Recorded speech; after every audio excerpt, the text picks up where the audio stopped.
how the RYOBI 18V 1+ string trimmer auto feed system works. So here we have the string trimmer. You can see here we need a bit of extra line. Now there's 3 ways that they typically use. If you look on the bottom here, in the middle, if you see a black button, this normally means that it's a bump feeder. And what this needs to do is bump it on the ground like that, just gently, and this will auto feed the string.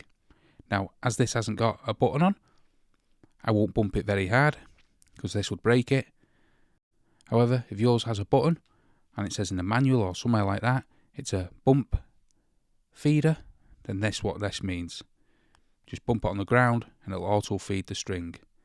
Now the second way is to actually just start the string trimmer, because some are auto feed, and when you press the trigger right down and then release it, if we listen carefully, you'll hear an audible click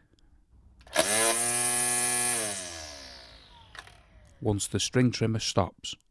This is auto feeding the line. Now, if neither of them things are working for you, you see on the spool here, see this little button?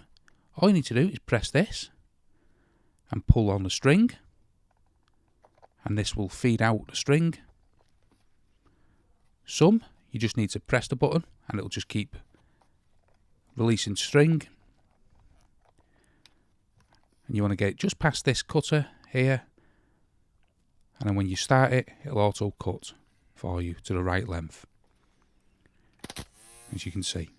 So hopefully that helps you understand how the RYOBI 1+ string trimmer auto feed system works. If it does, please smash the like, smash the subscribe, and thank you for watching.